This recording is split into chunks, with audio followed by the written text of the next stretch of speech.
to another American TESOL Presents Free Friday webinars. I am Shelly Sanchez-Terrell, and we are talking about video projects for digital learners. We're here every Friday. We have a teaching in technology certification that you can get by signing up at esltech.com. If you're already an American TESOL member, it should be free. And American TESOL is recognized by many institutes and master's programs as well. We wanted to say happy Halloween as well, and feel free to share your resources, your blog posts, and we'll add them to our bookmarks, which are accessible to the public. You can get a recording of this if you go to youtube.com user/ATESOL. And ATESOL is, and we have recordings of over 200 videos of the webinars in case you ever miss one. We hope you have a wonderful and happy Halloween, which is tomorrow. And there are many different types of ways that we can celebrate Halloween. And one of those ways is definitely if you will go and you will have maybe a scary movie. You can have a horror flick with your students if you have teen language learners. Or even if you have young ones, they can create like a ghost goosebumps kind of story, make it come to life, and have it animated. Now, the great thing about working with video is when you have video, then your students are able to go ahead and they're able to really get their ideas across, but they're able to visualize language as well. I think when we teach with video, we definitely see the impact of that, and we do have a previous webinar on flipping with language learners.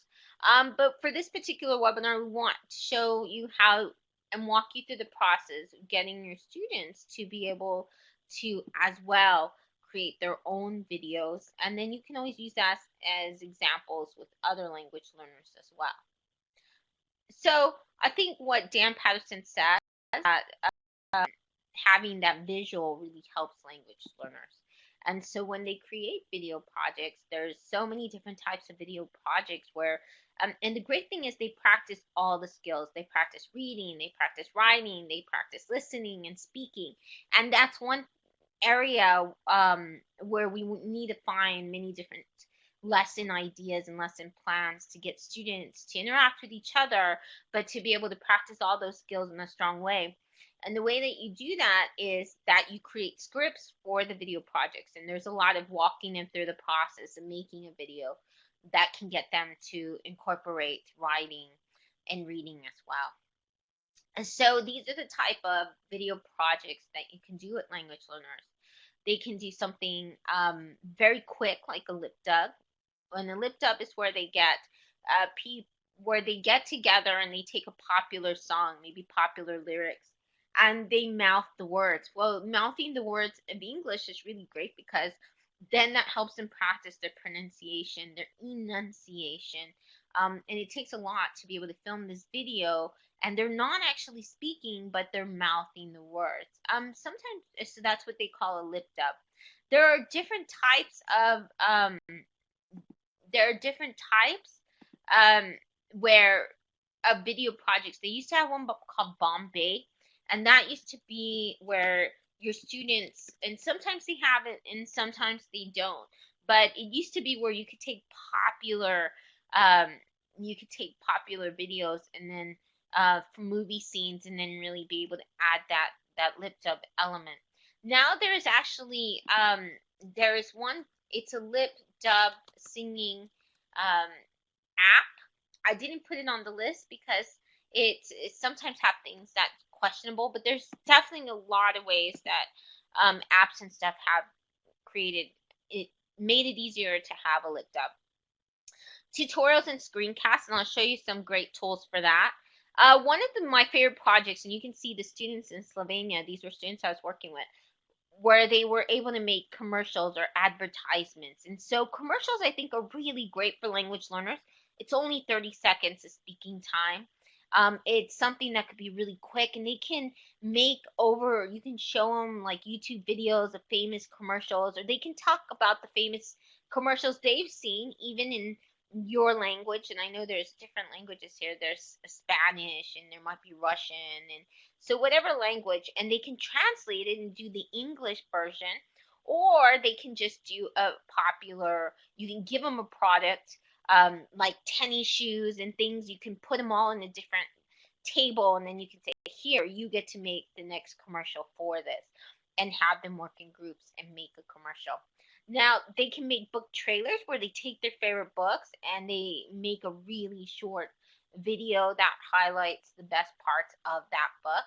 They can do silent films, and there's actually, if you look in the bookmarks, which is, you can find everything at shellyterrell.com video, you'll find a lesson plan for having a complete lesson plan for making a silent film.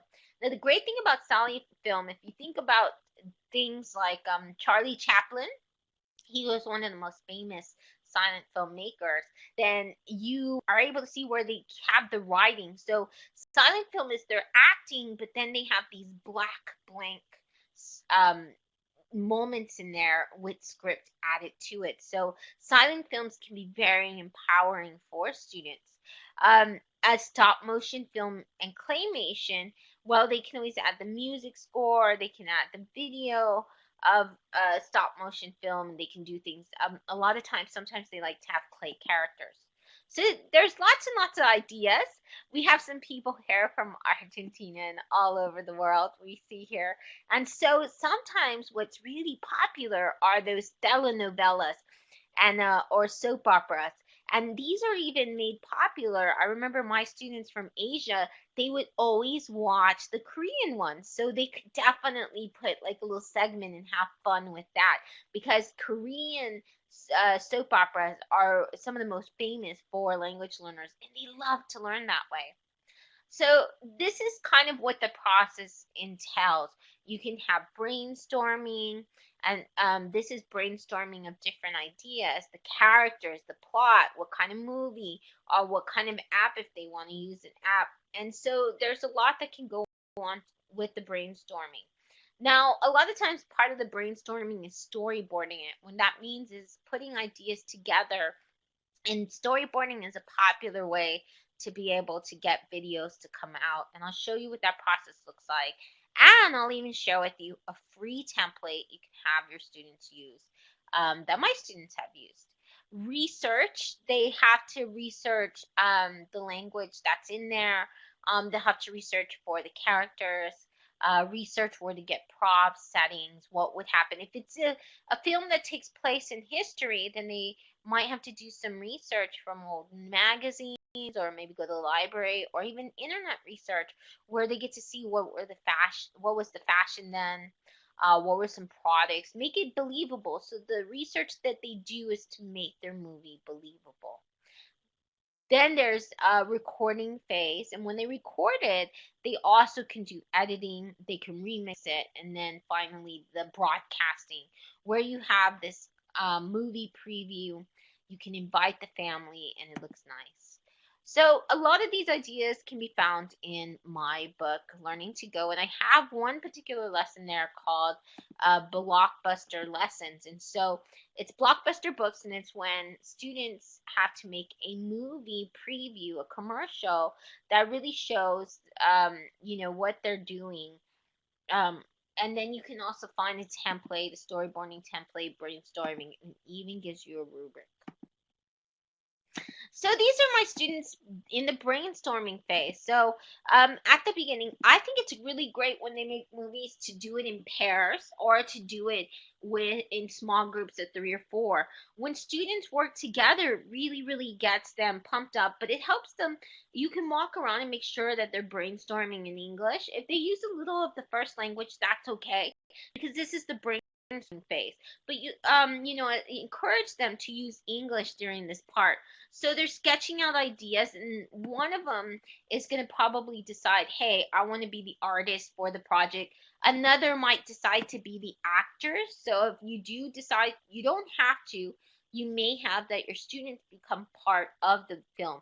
Now, in a lot of countries, you have to get permission from parents, because if you plan on publishing it, then it's important that the parents know that you're using the voice and you're using what they look like.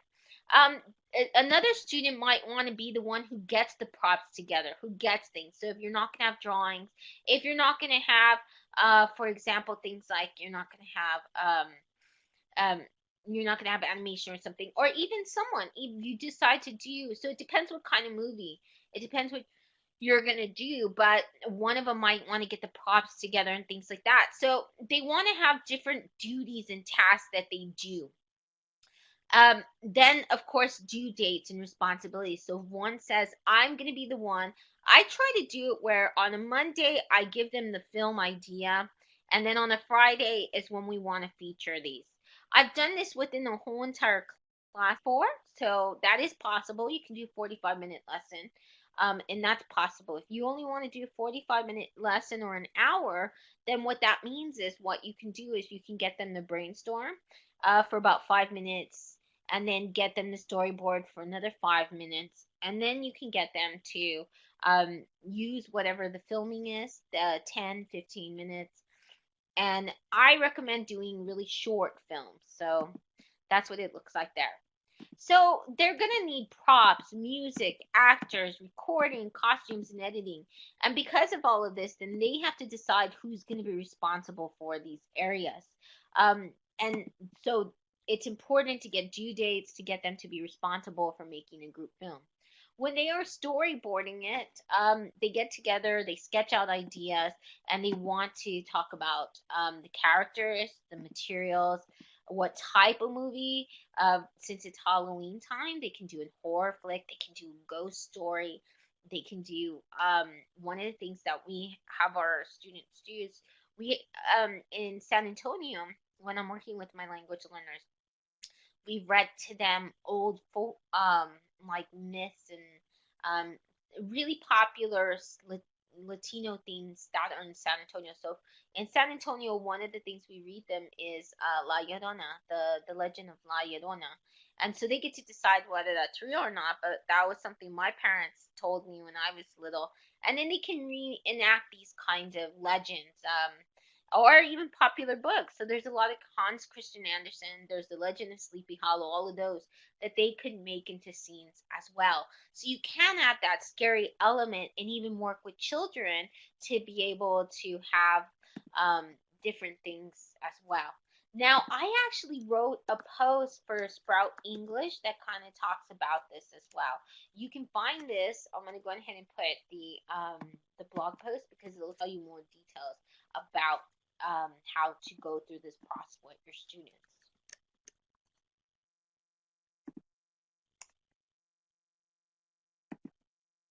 So this is what a storyboard looks like, and then you can definitely have your students download this, and then they can add to it. This is how my students have done this as well.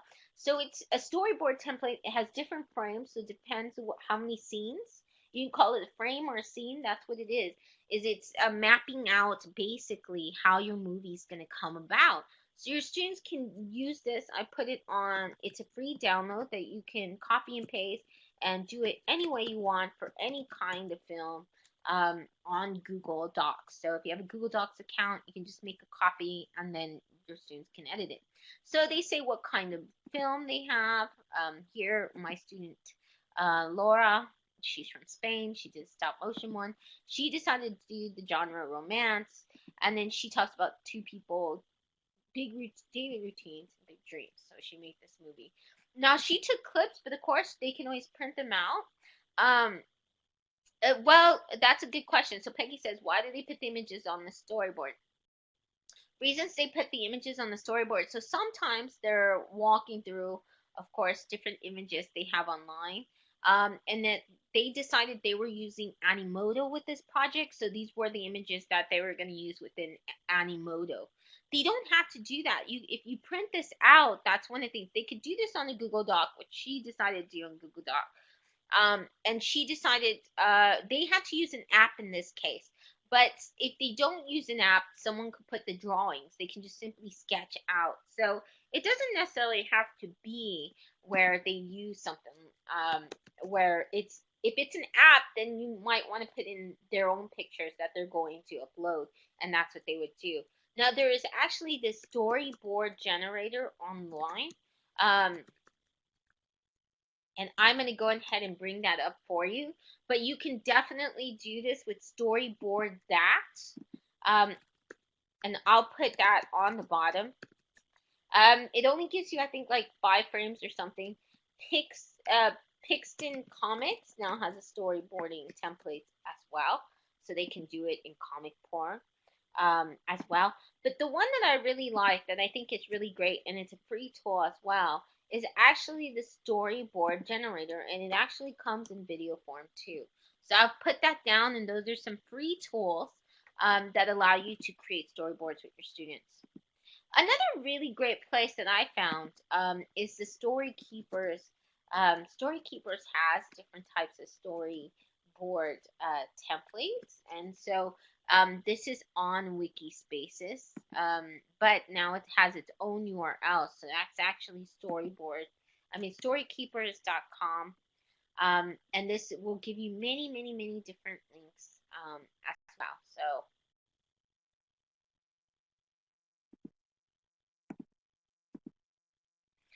So when you're talking to your students about filming, and let's say they decide to use it without, and a lot of times with my language learners, because if you can go to a computer within the day, then that's fantastic. If you can use it for just a classroom period, and you can use things like Animoto or Magisto. Now, I heard that recently Animoto put a new price structure, so I think they're charging now.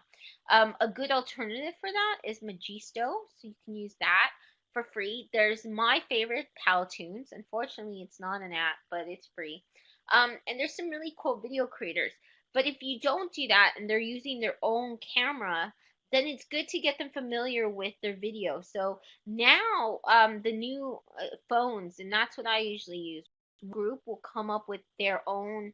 Either I can give them a digital camera that they can create a video with, or one of them, which usually is the case, will have a smartphone or a phone that takes video, and they want to use their own video. So if they are making their own videos and their own movies, then it's important that they understand the features and then this rule of thirds. So the rule of thirds is for filming, and what it does is it basically, if you've ever used Instagram, Instagram does it. It's really nice. So what it does is it makes sure that when you are filming, you're paying attention to this grid. And your students can just kind of put a pretend grid themselves and kind of picture where they do. Yes, exactly. So there was a mention by Peggy that favorite free tools, yeah, start charging. And yeah, Animoto is not free anymore. So Magisto is definitely a good option. And it's good to review the camera settings. So if you simply go to the camera and then you have them look and they can see white balance, resolution. My uncle used to teach me about ISO, which is making it stop motion, slow the video down. And there's a lot of apps that will do it for you. But if you don't have the opportunity to have apps ahead of time, then you can definitely have it yourself. Now, the newest versions of smartphones have their own slow motion settings. So that's actually kind of cool as well. And for any type of phone or digital camera that you use, they can see like the different ways they can make their video stand out, look good, and do their own effect. So it's important. Plus, this is a great way to teach them some linguage, some English that is instructional, and also they have some kind of labeling things to do with cameras. I like Instagram a lot. I think Instagram is really great because it's very short videos. A lot of our students have Instagram accounts, so it's a good way to kind of put films and publish them as well. They can make 15-second ones. But there's lots of web tools and apps. Now, when you're making a video, the longer the video, the harder it is to get it online. And the reason is because a lot of different, now YouTube allows you to add videos if you have a YouTube channel or Vimeo that are longer projects, 20 minutes, but that takes forever to upload. So when you think about it, when you upload, they do ask, if the longer the video, it's going to take you hours unless you have really good bandwidth. So it's kind of really good to make 30 seconds videos or less. So a lot of these apps will give you 30 seconds or a minute for free. And so that's one thing to keep in mind. Now, one of my favorite video creation tools is Powtoons. Students love Powtoons. Unfortunately, they don't have really an.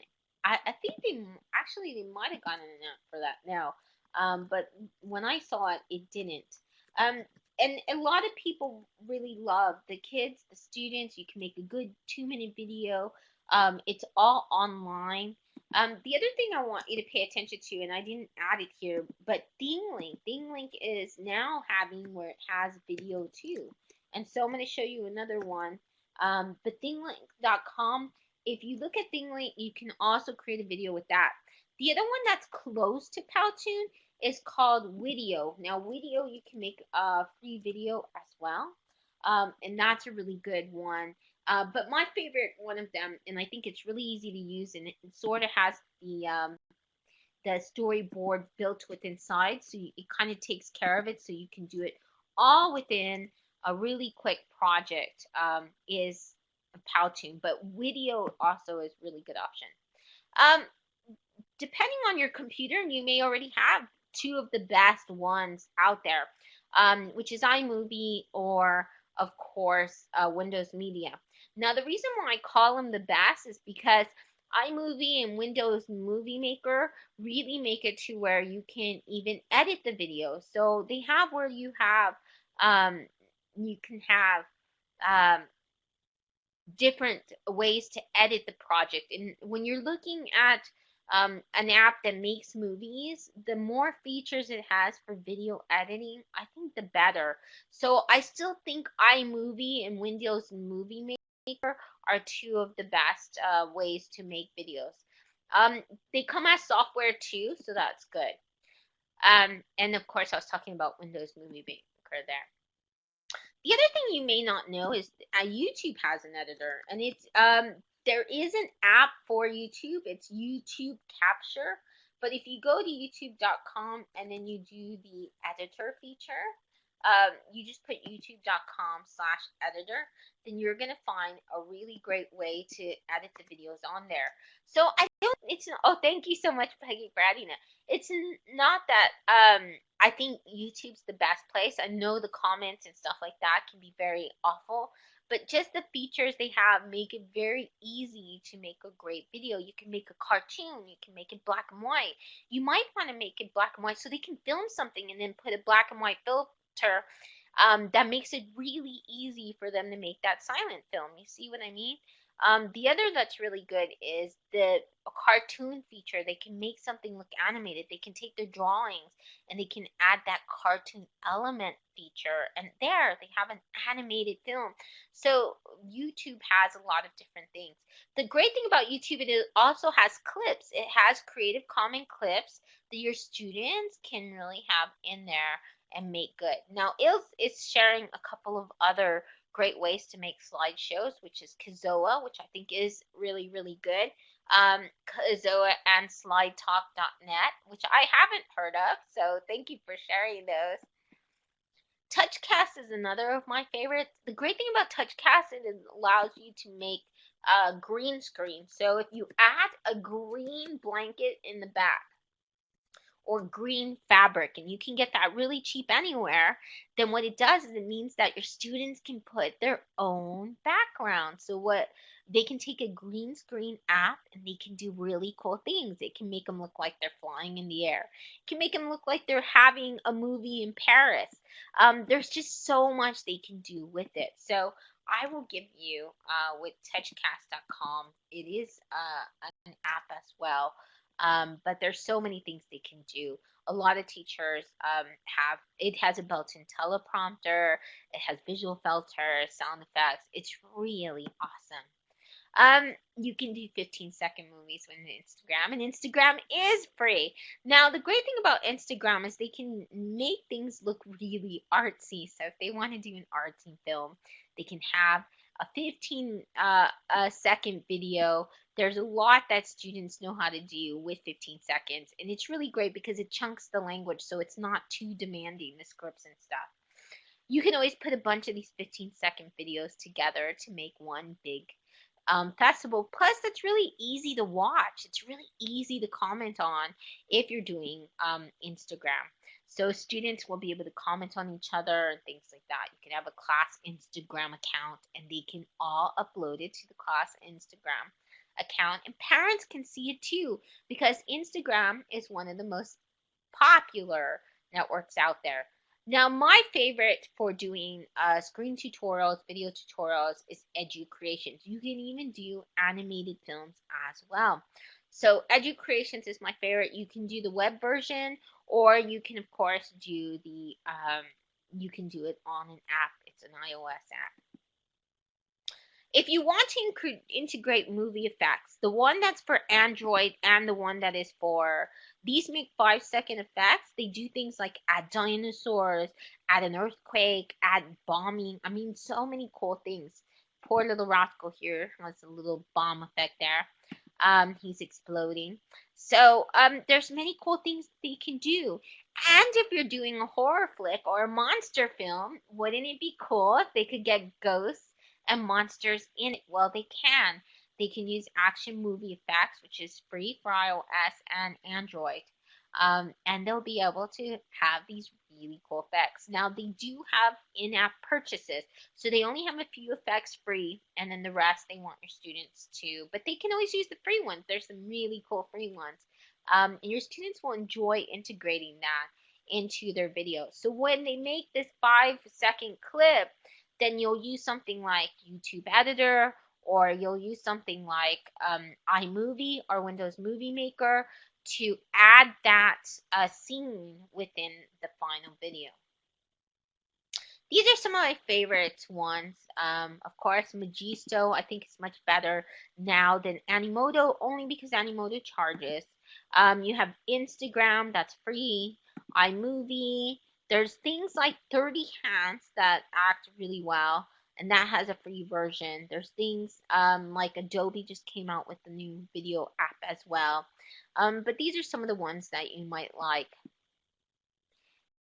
When your students are filming, there's a few things you want them to pay attention to, such as location, because when they're making a film and they do it, if they decide to do it with their own phone, then they want to make sure it's not during a busy time. If they're going outside, they have to make sure, the weather is right. They get that there's not a lot of background noise if it's really windy. If they want to make a movie, then that's something, a video project, when you think about it. And if you want them to do it with their own phones, then you may want to schedule a movie, for example, in the springtime, or when it's going to be quiet in an area outside. So you might think about that when you are scheduling a video project. If you decide to do one video project this year and you want it outside, then definitely your scheduling has to take pictures with it. And that's a great point. So Peggy says you have to get really close to take pictures with cell phones, no zoom. Yes, actually, when they're doing the video, that is true. Lighting, so if they're gonna depending on your class periods and stuff, and in some countries that's gonna determine when the best time to have a video project, because in some countries I've been to, for example, Sweden and Finland, it gets really dark at certain times of the year. Same thing when I was working in Germany, it got dark at certain times of the year. So definitely when you're scheduling, think of what's going to be, and if you want it to be outside, then the lighting is going to be important. So you want to think about maybe scheduling it for a time when there is going to be a lot of light, when the students can go outside, when they can have that opportunity, or you can do it around the school and they can do the filming in there. But these are things to keep your students aware of as well. And then, of course, there's always mashing up or remixing. Just like a DJ remixes different sounds, different beats, then, of course, students can remix. They can add songs from other musicians. In other words, they didn't come up with the music themselves. They can add scenes from different. They can use little video clips. If you use YouTube Editor, it's easy to make a clip once you it's easy to take one of their video clips because they allow a lot of video clips that people have shared, and they can integrate those to make their movie. You can find a lot of these if you go to shellyterrell.com, actually remix. So I'm going to go ahead and give you the, which is where you'll find this as well. This is where you're going to find these bookmarks right here. If you go to Pearl Trace, you can always do search, and my remix collection should come up as well. Well, where are you going to host it? That's a good question, because now you want to broadcast it, you want to publish it, and introduce to you could do YouTube, SchoolTube, Vimeo, embed on the site. When you're uploading, once again, the shorter videos are going to be so much easier to do rather than having those videos that are really long, because I've worked with 80 students before creating videos, and it just takes too much bandwidth. The other part is,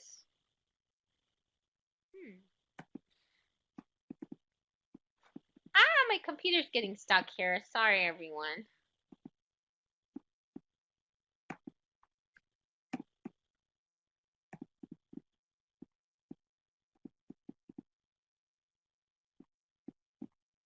Sorry, everyone. My computer has gotten stuck, and it's not letting me.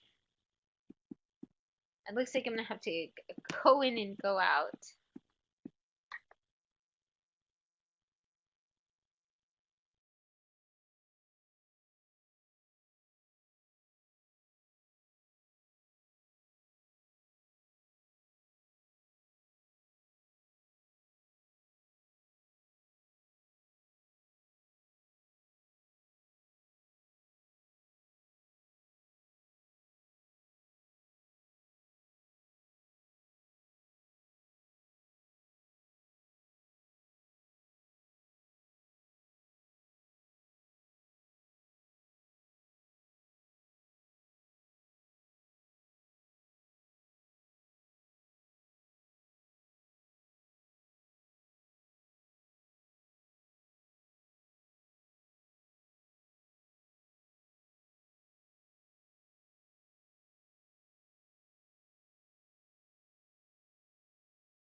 Hopefully you can hear me okay. If you can, please let me know.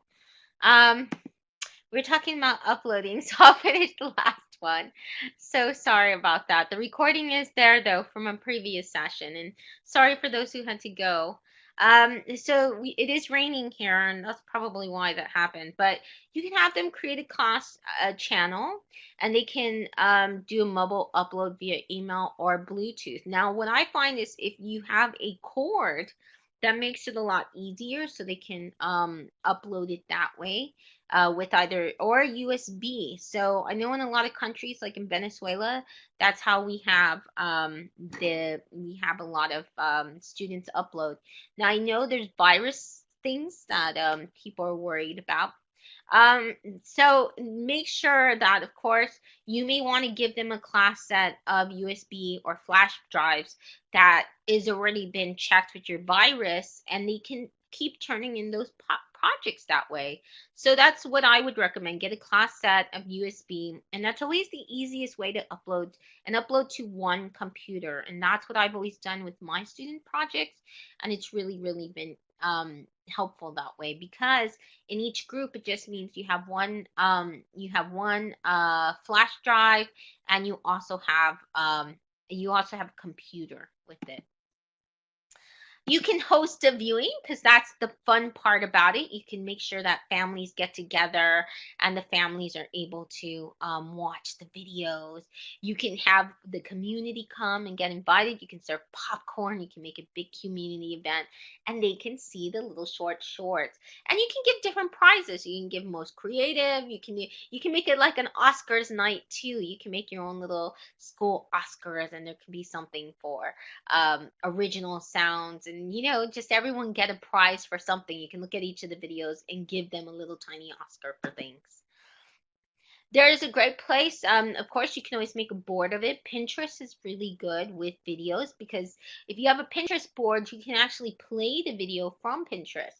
So it kind of hides the negative comments and everything if you have uploaded to YouTube. So you can always attach the videos there, and you have a place where you can all watch it. You can aggregate them together on the board with educlipper.net. It's safe for students, and educlipper is like the Pinterest but for education. You can also do this with Blendspace, by the way, which I didn't put up here, but it's great. Now, there's a whole bunch of different types of ways you can use YouTube. And I say a lot of this stuff about YouTube because our students do use YouTube. Now, YouTube is changing a little bit. Now they're doing things, so you have to watch out how you publish them, because now YouTube is having a subscription plan as well. It's having where it charges $10 a month to host different things. So if you do have a YouTube channel, just be aware that they are changing the structure of YouTube itself, and you can you may not be able to really choose what ads and things like that are part of it. Now, I've never seen really bad ads or anything on YouTube, but now it's making it really impossible to get rid of those ads. And then, of course, you can find lots of these information if you go to ShellyDarrell.com video. So you'll find other resources, you'll find lots of apps, you'll find lots of ideas, and definitely you'll find my new blog post that talks about more in details about the process of making a movie. So have a happy Halloween. Thank you so much for coming out today. I'll put my video on really quick just to say hi and bye, and that I hope you have a wonderful Halloween. So I didn't want to put the video before in case it crashed, but it crashed anyway. So sorry about that. And thank you so much for coming.